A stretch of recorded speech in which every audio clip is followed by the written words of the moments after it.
at the top of my game. Ain't no stopping my play. And I do this every time, every single month, every single day. Nature playing every way. Better get up on my ways. They can feel how they feel, but don't got nothing to say. Everything is mine for the taking. Got a plan and I know I'm here to make it. Look at me, just a star in the making. I ain't faking. What do you know? I'm the star of the show.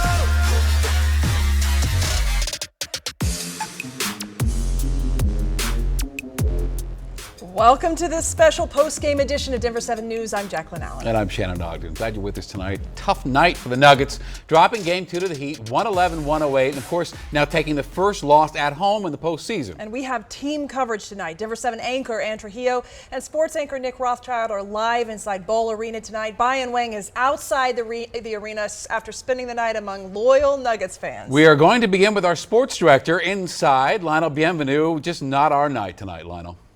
We kind of knew it was going to be different because the Heat was ice cold in Game 1. And we heard Nuggets coach Michael Malone told us he expected a very different Heat team in Game 2. And boy, he was right. This Heat team was hot. 17 for 35 from 3. And the Nuggets from Game 1, Murray and Gordon and MPJ, they disappeared from the radar. And all this talk of Nuggets in 4 or even Nuggets in 5, that's kind of disappeared as well. Ball Arena was alive for Game 2. Nuggets Nation wanted to see that 2-0 series lead heading to Miami. And the Heat, well, jumped out to an 11-point lead. Then Jamal caught fire in the second quarter. 3-ball in the corner, turned and celebrated with the fans gone crazy. Nuggets by 7. Then the steal and breakaway dunk, and the roof was about to blow off. And we got the Jamal face. Nuggets led by 10. Rookie Christian Brown came in and sparked the crowd. He had 6 quick points. This slam made it 48-35. Things were looking great. Then right before halftime, a thing of beauty. Jamal to Joker, touch pass to AG for the bucket. Nuggets up by 6 at the half. Then third quarter, it was a Joker takeover. Nikola Jokic, tough basket, just getting beaten up and one. Then the point guard Joker, taking the ball all the way down the court, going in strong like a bull. Crowd going crazy. He had 18 points in the third. Nuggets up 82-75. But in the fourth, well, this is where it was lost. The Heat went on a run. Jimmy Butler in the corner. Third rock, 95-89 Miami. Bam Adebayo down the lane like a train. Dunk and one. 104-93 Heat. The Nuggets clawed all the way back. Down by 3 in the last seconds. Jamal for the win. Close, but not tonight. The Heat take Game 2, 111-108, ending the Nuggets' 9-game win streak at Ball Arena and taking the series to Miami, tied 1-1. Well, let's go live to Ball Arena tonight and Nick Rothschild. And Nick, Joker scored 41 points with 11 rebounds, 4 assists.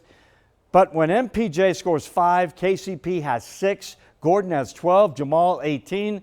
That's a recipe for disaster, and the Heat could not miss from 3 tonight.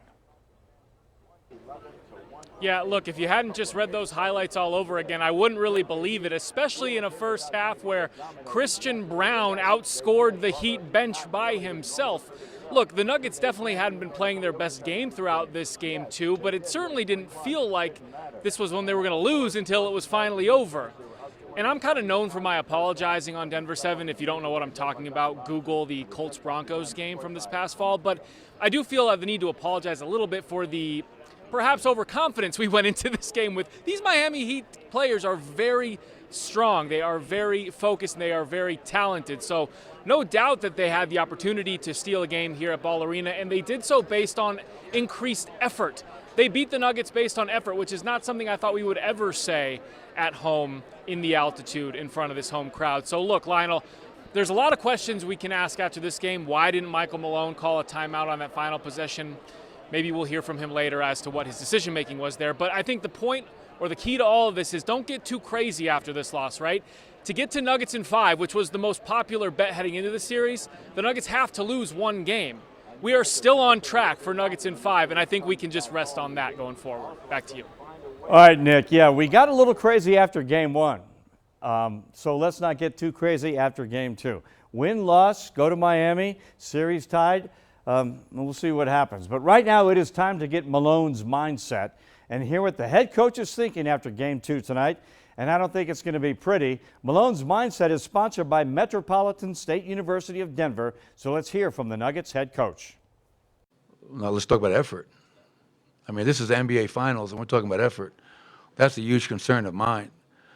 You know, and you guys probably thought I was just making up some storyline after game one when I said we didn't play well. We didn't play well. And tonight, you know, that the starting lineup to start the game is 10-2 Miami. Start the third quarter, they scored 11 points in 2 minutes and 10 seconds. And we just got, you know, we had guys out there that were just, whether feeling sorry for themselves for not making shots or thinking they can just turn it on or off. This is not the preseason. This is not the regular season. It's not round. This is the NBA Finals. And that to me is really, really perplexing, disappointing. And I asked the team, I asked our players, you guys tell me why we lost. And they knew the answer. Miami came in here and outworked us. And we were by far our least disciplined game of these 16 or 17 playoff games, whatever it is now. So many breakdowns. And they exploited every one of those breakdowns and scored. So if we're going to try to go down there and regain control of this series and get home court advantage back, we're going to have to outwork Miami, which we didn't do tonight, and our discipline is going to have to be off the charts. Mike here on the left. Mike Singer with the Denver Post. You mentioned the breakdowns. 17 of 35 from three, Miami shot. I mean, how many of them were defensive breakdowns? You seem to call timeout on several of them. Maybe it's some miscommunications. Oh, there's no maybe. Oh, there was definitely miscommunication. There was game plan breakdowns, personnel breakdowns. You know, there were guys like Max Strus, and you know that Max, and I said it after game one, he's 0 for 9 in game one. You know he's going to make shots, and he got off to a really hot start tonight, cooled down a little bit, but he gets 10 threes off. Gabe Vincent gets 6 off. Kevin Love gets 6 off. Duncan Robinson gets 3 off, and those are guys that we're supposed to have a heightened awareness to. As I mentioned after game one, the fact that they got 16 wide open threes was concerning. They didn't make them, and so we got lucky in game one. Tonight they made them. So it was definitely a breakdown in communication. It was definitely a breakdown in our game plan. And like I said, we just were not nearly as disciplined as you need to be in the NBA Finals. Third row on your right. Coach Dan Devine, Yahoo Sports. It seemed like you had some success earlier in the game, smothering that Bam Robinson DHO, and it seemed to give you a lot more trouble in the fourth quarter. I'm wondering what changed in terms of the way you were approaching that or the guys who were executing it. Well, I'd have to watch the film. I mean, give them credit. They play with tremendous pace, and they never let up. And so we got to make sure we're doing a better job of getting our energy up and not letting them outwork us and create separation and how to kind of put us in a spin cycle, which they did quite a few times. I mean, fourth quarter defense, I felt for 3 quarters tonight, actually, the defense was pretty good. I believe going into the fourth quarter, they were shooting 43%. But in the fourth quarter, you give up 36 points on 69% from the field. That's not going to cut it, man. That's not going to cut it. Just as I thought, that wasn't pretty. Malone's Mindset, head coach Michael Malone, and his thoughts after Game 2 of the Finals, sponsored by Metropolitan State University of Denver. All right, we'll go back to Ball Arena and hear from Nuggets players about this loss tonight later in the show. But right now, let's go live to Ann Trujillo on the court there at Ball Arena. And the crowd was alive up to the very end, but they went home disappointed tonight. Oh, man. Lionel, these, root and rags, towels, I think a lot of people were walking out of here like this today because it was just not the Nuggets game and not at all what fans were expecting. Because as you know, they came in here on a high. They were certain that this was the Nuggets game to be had tonight, and that was not the case. In fact, I still see some fans sitting here in the stands looking stunned, just outright stunned. And then, to make matters worse, there were some Miami fans who gathered at the end of the game and just started chanting for Miami. So it was a rough game for Colorado fans, that's for sure, for Denver Nuggets fans. But, better times are ahead, that's for sure. We want to get to Bayan Wang, who was outside with fans as well. And I'm sure, Bayan, they are hurting. They are hurting. This place was so loud, filled with so much energy going into the arena before the game, with all the partying happening at Playoff Plaza. And when the game ended, those groups of Heat fans that you said were cheering inside the stadium came out here as well. That's pretty much sums it up, if you know what I'm saying. But you know what?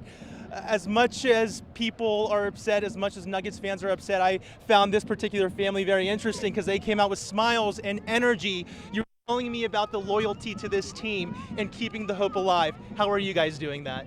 We're doing good. We believe in the Nuggets. We've seen them play all season. All of the players are great. They came up with great players, Bruce Brown, KCP, and I think we're going to win this in Game 5.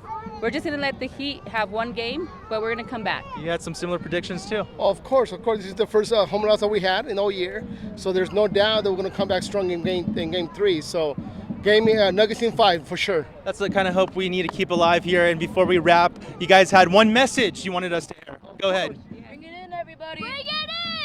1, 2, 3. Beat the Heat! So that's the kind of mentality these guys got, and that's the mentality I think the Nuggets organization has, because we're going to pull this off. And Brian, I'm with you, and I think that Nuggets fans, the faithful, are totally with you. I think that, you know, this was a tough loss, but I think that, yeah, wins are ahead. And I think if you look at our megaphone question tonight, that we want to hear from you. We want to know what you think about tonight's game and how it could shape, the finals, the outcome. So if you scan the QR code on your screen, or you go to denver7.com/vote right now, you can weigh in on our question tonight. Okay, so we know a sweep is out of the question, right? Even though we were all hoping. So can the Nuggets do it in 5, 6, or do you think it will go to a Game 7? So we want to hear from you. Please let us know what you think. Also tonight, we want to introduce you to a Nuggets super fan. This person is unique. This person is special. He professes his love for the Joker in a very unique way. And Denver 7's Christian Lopez has his story.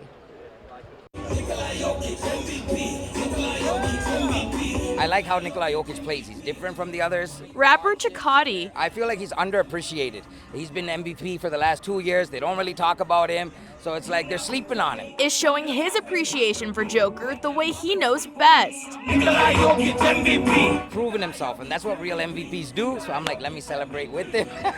So we wrote the song. Through his music.